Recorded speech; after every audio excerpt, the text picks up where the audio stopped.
পতিত আওয়ামী লীগের পূর্ব ঘোষণা দেয়া গণ অধিকার প্রতিষ্ঠার কর্মসূচি দমন করতে সারা দেশের ন্যায় রংপুরে মাঠে নেমেছে ছাত্র দলের নেতাকর্মীরা। বিভিন্ন স্লোগানে আজ বিকেলে নগরীর প্রধান প্রধান সড়কে বিক্ষোভ মিছিল করে জেলার ছাত্রদল।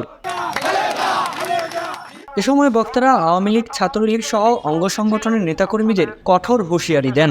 কিন্তু শেখ হাসিনা সেই ভারতে বসে এখনও সে ওই কুচক্রী মহলের পরামর্শে কিংবা তার কুউদ্দেশ্য হাসিলের উদ্দেশ্যে বাংলাদেশে বিভিন্ন রকম প্রপাগান্ডা ছড়াচ্ছে।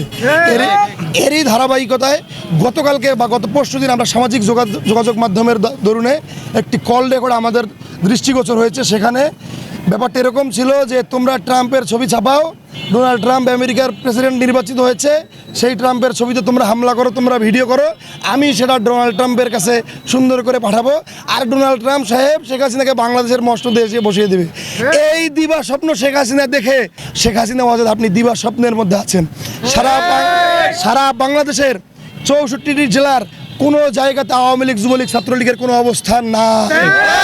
রংপুরের রাজপথ ইতিপূর্বে বিএনপির দখলে ছিল, ছাত্রদল, যুবদল, স্বেচ্ছাসেবক দলের দখলে ছিল, এখনও আছে এবং অদূর ভবিষ্যতেও রংপুরের রাজপথে ছাত্রলীগ, যুবলীগ, স্বেচ্ছাসেবক লীগ, আওয়ামী লীগ, চাপাত লীগ, ধর্ষক লীগ, কোনো প্রকার লীগের আমরা কোনো অবস্থান হতে দিব না।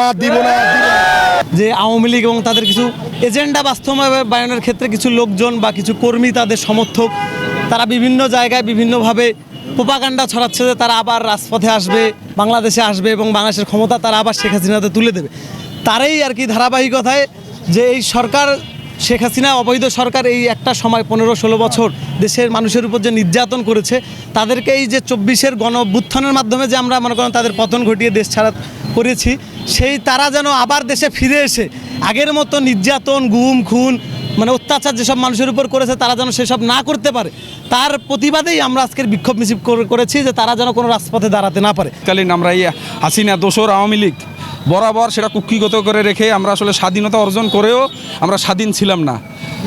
ছাত্র জনতার গণ অভ্যুত্থানের ফলে 24-এ আমরা যে স্বাধীনতা পেয়েছি, এখনও সেই রক্তের দাগ শুকায়নি। এই শেখ হাসিনা সরকার এবং তার লিসপেন্সাররা এবং তার দোসরেরা এখনও তাদের বিচার না হওয়া পর্যন্ত তারা যাতে রাজপথে নামতে না পারে এবং আগামী দিনে তারা বাংলাদেশে কোনো রকমের তাদের বিচার না হওয়া পর্যন্ত তারা রাজনীতি করার সুযোগ পাবে না। বিক্ষোভ মিছিলে রংপুর জেলার ছাত্রদল সহ 8 উপজেলার ছাত্রদলের নেতাকর্মীরা উপস্থিত ছিলেন। জয়, বাংলার আলো, রংপুর।